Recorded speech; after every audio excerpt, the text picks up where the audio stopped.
Halo semuanya, perkenalkan aku Flo yang bakal temenin kamu di podcast Fem Voices.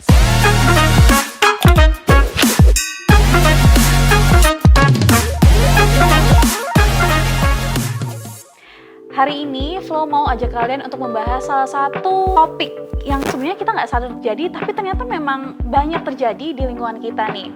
Topik tersebut adalah bagaimana komunikasi dan peran seorang ayah dalam pengasuhan anak di Indonesia.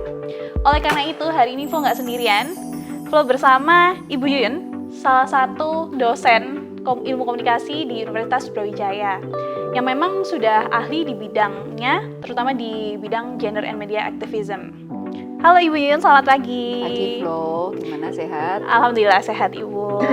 Mungkin Flo mau dengar deh, Bu Yuyun kemarin habis sekolah di mana atau habis melakukan kegiatan apa? Oh ya, saya baru saja menyelesaikan studi saya S3 di Taiwan dan saya mengambil psikologi applied for education. Tapi intinya di background study saya itu yang terakhir itu saya mengambil psikologi dikaitkan dengan keilmuan komunikasi. Gitu. Oke, ternyata udah sejalan banget nih sama topik yang hari ini bakal kita bahas ya teman-teman. Oke, mungkin kita bisa langsung masuk ke pembahasan kita yang pertama ya Bu Yuyun. Okay. Flo mau tanya deh tanggapan Bu Yuyun mengenai budaya di Indonesia ini yang saat ini berkembang ya, mengenai porsi pengasuhan pada anak yang memang lebih banyak dipegang oleh seorang wanita. Ya, saya pikir motherhood atau rearing child itu ya, membesarkan anak itu pada beberapa negara masih dibebankan atau itu menjadi bagian dari tanggung jawab perempuan, dalam hal ini ibu. Tapi sebenarnya apalagi di Indonesia yang kita masih applied patriarchy culture gitu, di mana laki-laki itu tugasnya lebih kepada publik, sementara perempuan lebih kepada domestik. Sementara child rearing itu atau pengasuhan anak itu adalah bagian dari kegiatan domestik dan itu adalah bagian yang secara tidak langsung dianggap sebagai bagian tanggung jawab perempuan. Tapi sebenarnya hal ini sudah mulai bergeser saat ini. Itu mungkin very strict like 2 years back, tapi sekarang saya lihat pasangan-pasangan muda sudah mulai membagi peran gitu. Artinya bahwa pengasuhan anak itu no longer itu menjadi satu-satunya tanggung jawab perempuan, ibu dalam hal ini, tapi juga bapak. Cuman ya dalam praktiknya masih banyak hal ini yang tidak sejalan gitu ya. Perempuan masih saya dapati mendapatkan kalau mereka bekerja jadi double burden karena juga urus rumah, juga urus bagian publik gitu ya. Apalagi soal pengasuhan anak gitu. Seolah-olah ketika laki-laki dan perempuan itu sama-sama bekerja, tapi tetap saja bahwa perempuan memiliki tanggung jawab utama untuk pengasuhan anak gitu. Kalau menurut saya sejauh yang ya sedikit yang saya ketahui dari menginterpretasi keilmuan, menginterpretasi dari agama kita ya, maksud saya Islam ya. Sebenarnya pengasuhan anak itu tidak hanya kepada ibu, tetapi justru tanggung jawabnya kepada ayah. Tetapi ya ibu memang madrasah pertama untuk anak-anak, tetapi ayah memiliki tanggung jawab utama di dalam mendidik anak, menjadi pemimpin dalam keluarga, dan itu rupanya tidak diterjemahkan sejalan. Oke, karena tadi udah membahas bagaimana ya Bu, kira-kira apa sih yang menjadi alasan kok bisa-bisanya di awal tuh budaya ini tuh malah membebankan ke wanita gitu Bu. Kira-kira kenapa sih Bu?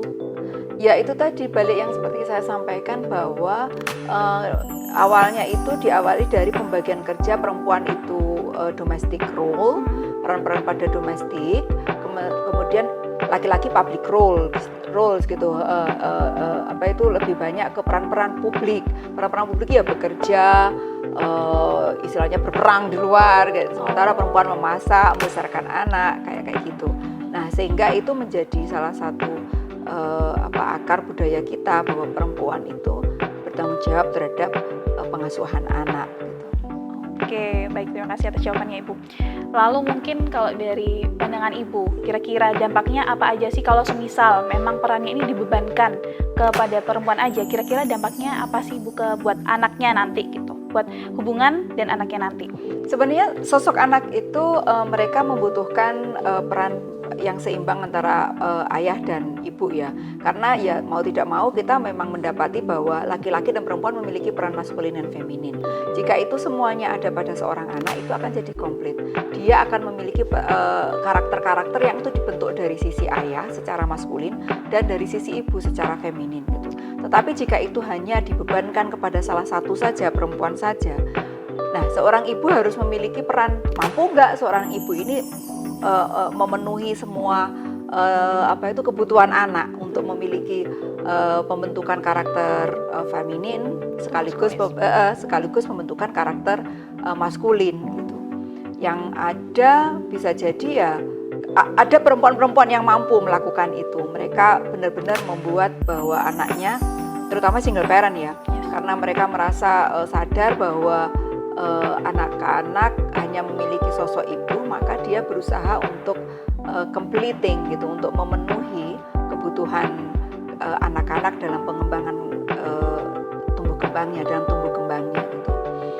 Nah, jika memang ini tidak balance, hanya ibu saja yang dimiliki, ini menjadi tanggung jawab besar. Challenge-nya di sini, apakah ibu tersebut mampu memerankan kedua peran ini, memenuhi kebutuhan anak ini untuk memiliki ada role model laki-laki, role model perempuan, dalam tanda kutip bukan gender seks ya, tetapi dalam tanda kutip karakter peran ini gitu. Saya tidak melihat bahwa perempuan harus selalu feminin, anak perempuan laki-laki harus maskulin, tidak. Tetapi sebenarnya kedua peran karakter ini dibutuhkan. Ya, perempuan maupun laki-laki mereka membutuhkan pembentukan karakter feminin maupun maskulin gitu. Apalagi dalam budaya kita yang maskulin dan feminin itu dikotominya sangat jelas gitu ya, sangat terus ditekankan. Dikotomi itu pembedaan itu terus ditekankan gitu, sehingga anak-anak juga menurut saya perlu ada pengasuhan dari dua, menurut saya sentuhan laki-laki dan sentuhan perempuan gitu. Karena ya walaupun kita bicara tentang laki-laki dan perempuan sama saja, tetapi kita mesti jujur, laki-laki dari kecil mereka dididik untuk sangat memiliki karakter maskulin, yes. Perempuan sangat feminin. Nah, gimana kita mau saat ini kemudian kita rubah dong, kita nggak bisa dong, ini sudah terbentuk 30 tahun misalkan, dianggap saja seorang ayah ini 30 tahun, ibunya sudah 30 tahun. Ya ini yang kemudian sudah terbentuk firm karakter laki-laki dan karakter perempuan ini, sehingga ini yang sebenarnya mesti dituangkan kepada anak-anak gitu. Sehingga anak-anak memiliki dua karakter untuk pengembangan tumbuh kembangnya gitu. Oke, terima kasih Ibu. Lalu mungkin Flo mau tanya nih, apakah Bu Yuyun punya advice untuk bagaimana sih membuat pola pengasuhan yang baik dan tidak terpengaruh oleh mungkin sistem patriarki di saat ini gitu? Ya, kalau menurut saya karena di sana ada, jadi kritik kita terhadap budaya patriarki itu kan karena laki-laki dianggap ada stereotyping yes. Gitu.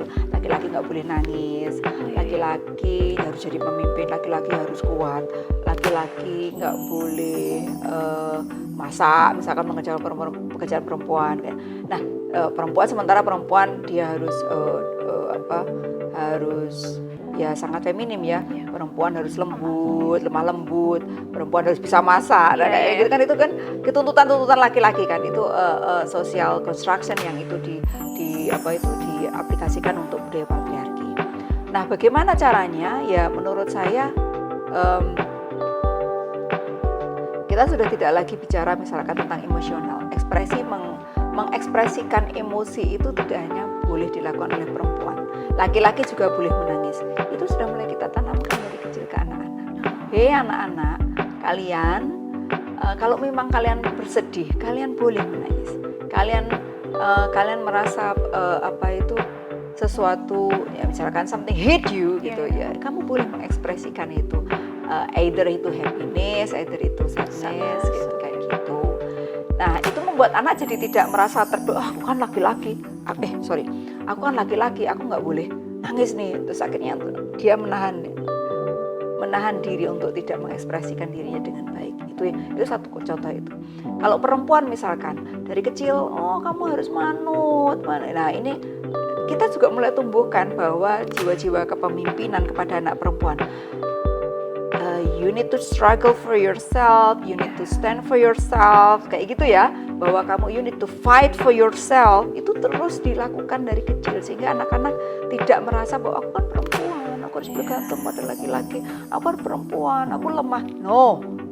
Tapi kamu yang harus melakukan perlindungan terhadap dirimu sendiri. Kamu yang harus menyelesaikan masalahmu sendiri. You are not depending to others, especially men. Yes. I mean, because kamu yang harus melakukan itu sendiri gitu. Kalau itu dibangunkan, maka akan terjadi karakter yang mandiri.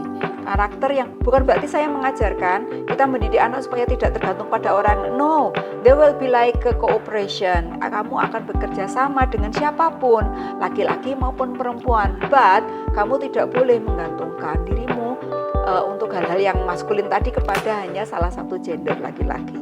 Bahwa dia juga harus fight for herself. Itu yang paling utama, penting.